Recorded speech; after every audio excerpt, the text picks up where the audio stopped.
Hello everyone, welcome back to my channel. তো তোমরা সবাই কেমন আছো? আশা করছি খুব ভালো আছো, আর আমিও অনেক ভালো আছি। তো দিনটা ছিল সানডে, বাড়িতে লোকজন আসবে বলে আমি সকাল সকাল উঠে ফ্রেশ হয়ে আগে টিফিনের ব্যবস্থা করে নিচ্ছিলাম। তো টিফিন আমি ঘুগনি করে নিয়েছিলাম, আর মামা মামিরা এলে আমি লুচি করব ভেবেছিলাম, কিন্তু মামারা এসে বলে কি লুচি খাবো না, মুড়ি দিয়ে ঘুগনি খাবো। তো সেই জন্য ঘুগনি মুড়ি খাওয়া হলো।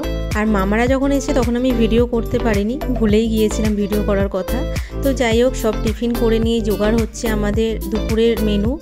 দুপুরে আমাদের হাঁসের মাংস করা হবে। আসলে আমাদের শীতকাল থেকে আমাদের প্ল্যানিং হচ্ছিল যে একদিন হাঁসের মাংস খাওয়া হবে।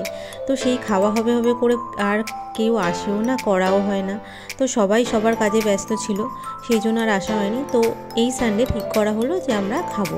এখনও গরমটা তো সেভাবে পড়েনি, তাই একটা ছোটোখাটো পিকনিক হয়ে যাবে সেই জন্য। তো যাই হোক, এদিকে হাঁসটা কিন্তু গোটাই আনা হয়েছিল, মামা নিয়ে এসেছিলো সকাল সকাল একটা গোটা হাঁস। তো বাড়িতেই কাটা হয়েছে। এদিকে হাঁসের মাংস কাটা হচ্ছে, ওইদিকে ভাতও বসানো হয়ে গিয়েছিল। তারপর হাঁসের মাংস কাটা হয়ে যেতে সেটাকে ভালো করে ম্যারিনেট করে নেওয়া হলো।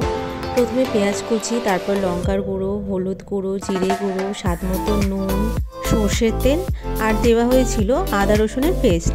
সবগুলো একসাথে দিয়ে ভালো করে মেখে মাংসটাকে প্রায় 8 ঘন্টার মতন ম্যারিনেট করে রেখে দেওয়া হয়েছিল। তারপর আলুগুলোকে সুন্দরভাবে ভেজে নেওয়া হলো। তারপর ওই তেলের মধ্যেই গোটা গরম মশলা ফোড়ন দেওয়া হয়েছিল। গোটা গরম মশলার মধ্যে ছিল শুকনো লঙ্কা, তেজপাতা, এলাচ, দারচিনি, লবঙ্গ। রান্নাটা ছোটো মামিই করেছিল। ছোটো মামির হাতের রান্না তো খুব সুন্দর খেতে, সেই জন্য ছোটো মামিকে দিয়েই রান্না করানো হয়েছিল। তো যাই হোক, তারপর তেলের মধ্যে মাংসগুলো দিয়ে দেওয়া হলো, দিয়ে ভালো করে কষিয়ে নেওয়া হয়েছিল। অনেকক্ষণ ধরে কষানোর পর তার মধ্যে আলু আর কয়েকটা পেঁপের টুকরো দেওয়া হয়েছিল, যাতে মাংসটা ভালোভাবে সিদ্ধ হয় সেই জন্য। তো তারপর আবার ভালো করে কষিয়ে জল দিয়ে ফুটে উঠতে মাংস নামিয়ে নেওয়া হলো। তো মাংসটা হয়ে যাওয়ার পরে আমি গ্যাসে মাছ ভেজে নিয়েছিলাম। মাছের মধ্যে ছিল ভেটকি মাছ, আর ওইদিকে ছিল পাঙস ট্যাংরা, যেটা মামা রান্না করবে। তো ভেটকি মাছগুলো আমি ভেজে নিচ্ছিলাম, কারণ মামি সেটাকে রান্না করবে। আর ভেটকি মাছের রেসিপিটা আমি দেখাতে পারলাম না, কারণ আমি ওইদিকে মাছ ভাজছিলাম, আর মামি এদিকে পুরো যা যা মানে ভেটকি মাছের ঝালটা করতে যা যা লেগেছে সব কিছু মামি করে নিয়েছিল। তারপর আমি মাছ ভাজা দিতে মামি আবার সেটাকে দিয়ে দিল। তরকারিটা কিছুক্ষণ ফুটে ওঠার পরে লাস্টে ধনেপাতা দিয়ে একটু নেড়ে নিয়ে সেই মাছের ঝালটা নামিয়ে নেওয়া হলো। আর এদিকে মামা আমাদের কলা গাছ থেকে কলা পাতা কেটে নিয়ে এসে তোড়জোড় করছে, ট্যাংরা মাছের রেসিপি বানাবে। দেখাতে হবে মাছের পাতা, ঠিক আছে? মাছ আছে, টমেটো আছে, কাঁচা পেঁয়াজ আছে, একটু সর্ষে বাটা আছে, একটু শুকনো লঙ্কা বাটা দিচ্ছি, ঠিক আছে? আর দেবো পরিমাণ মতো নুন, সর্ষের তেল দিয়ে ভালো করে মাখিয়ে একটুখানি ম্যারিনেট করতে দেবো। একটু সবজি দিতে পারি, আমি টমেটো যেমন দিচ্ছি, একটু মটরশুঁটি দিচ্ছি, একটু আলু দেওয়া যেতে পারে, ফুলকপি দিলেও খুব ভালো হয়।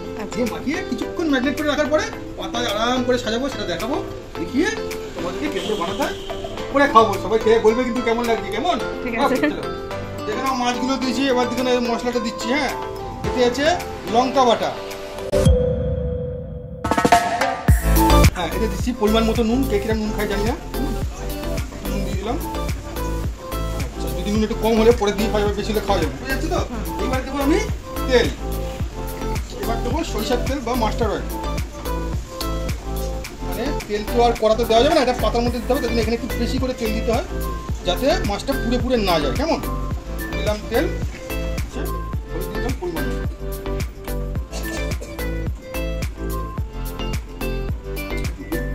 ম্যাগনেটটা করে রেখে দিলাম কিছুক্ষণের জন্য। কেমন? এবার আমি পাতার প্রিপারেশনটা রেখে দিলাম, যেটাকে তার মধ্যে কলা পাতার মধ্যে ভাজবো।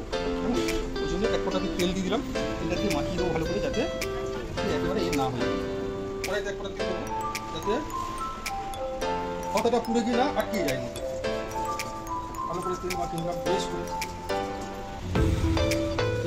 তেল দিয়ে মাখিয়ে দিলাম পাতাটার মধ্যে। আবার এটাকে দিয়ে দেবো,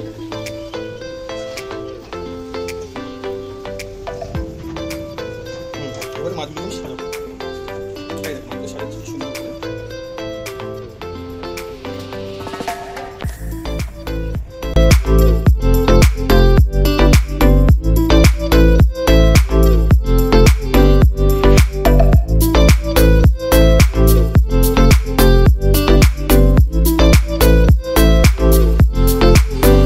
দেখতেই পেলে কি কি দেওয়া হলো ওর মধ্যে। তারপর ওটাকে এসে আঁচে বসিয়ে দেওয়া হলো। তখন অল্প আঁচই ছিল, তুমি যাতে মানে তাড়াতাড়ি ধরে না যায় সেই জন্য অল্প আঁচই বসানো হলো। তুলে দেখো কেমন হয়েছে। হয়ে এসেছে, আর একটু হবে, ঝোলটা মরে গেলেই মোটামুটি নামিয়ে ফেলতে পারবো। 2000 years later. তো সব রান্না কমপ্লিট হয়ে যাওয়ার পরে সবাই বসে পড়লাম খেতে। তো সব রান্না তো তখন দেখাতে পারিনি, তাই এখন বলে দিচ্ছি আমাদের দুপুরের মেনুতে কী কী ছিল।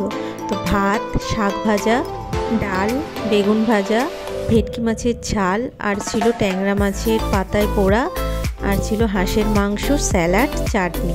এখন আমরা খেতে বসছি, ঠিক আছে?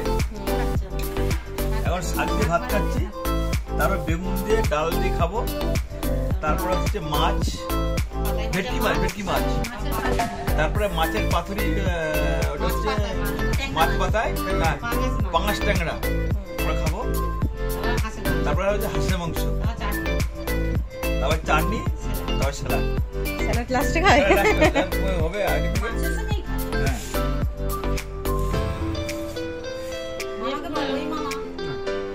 হাই হ্যালো, আমি শাক বেশি ভালো খাই, শাক দিয়েছে আমাকে, আমি খাচ্ছি। আর সত্যি বলতে রান্নাগুলো না দারুণ হয়েছিল, দুর্দান্ত।